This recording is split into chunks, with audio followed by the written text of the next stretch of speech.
So Bitcoin is a form of digital cash. So if you had the euro in your pocket, the dollar in your pocket, and it was digital.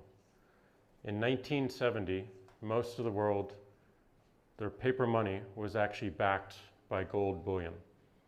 So there was a one-to-one backing between gold. In 1970, Richard Nixon removed that backing and said we can print money and we can print as much as we need.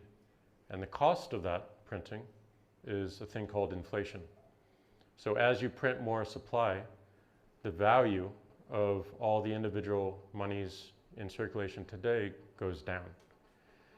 And this whole system of money is dependent upon two major parties. One, the government to issue the money, and two, corporations to actually make sure there's no double spending. So if I spend $1, it has a very specific serial number. And if someone counterfeits that, they can double spend it, and then that dollar and that transaction is worthless. So the problem to solve, to remove the dependency on governments and corporations, was this double spending problem, to make sure that a transaction is only, and a piece of currency is only used once. Satoshi Nakamoto solved this one problem, which is the double spending problem, and he solved it in a way by using a proof of work model, which means you have a computer, and you can think about it like if you take someone's phone in this room and they have a password on their phone, you go through every single combination to unlock that phone.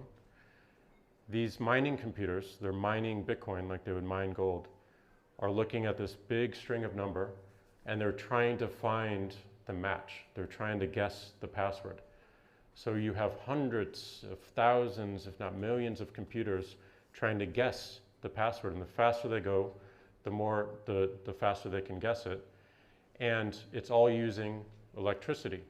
So you're converting electricity into finding this password. Eventually one computer will find it, and when that one computer finds the correct match, a Bitcoin is mined. And in this particular time, 3.25 Bitcoins are mined.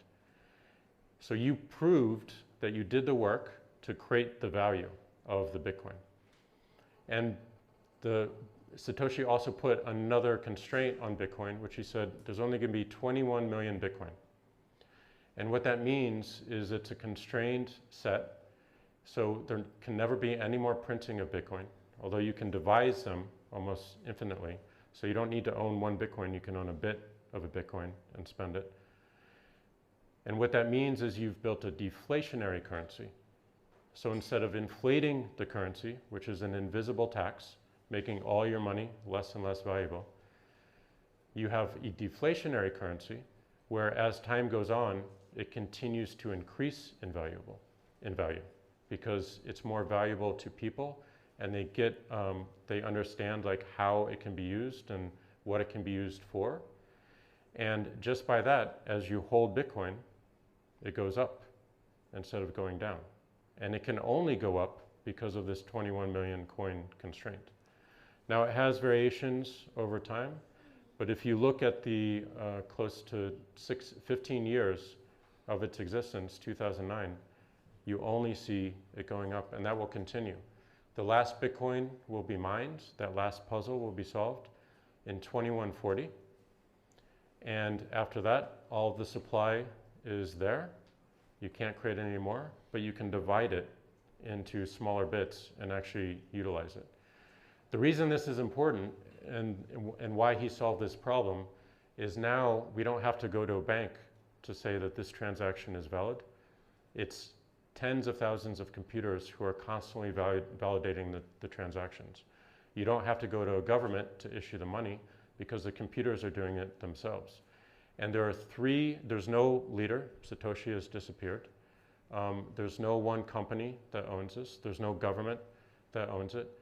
It evolves very slowly and very deliberately, like you want your currency to evolve, through three parties: the miners, the people that find the Bitcoin and secure the network; the node runners, who are looking at all transactions and securing them as well; and the developers.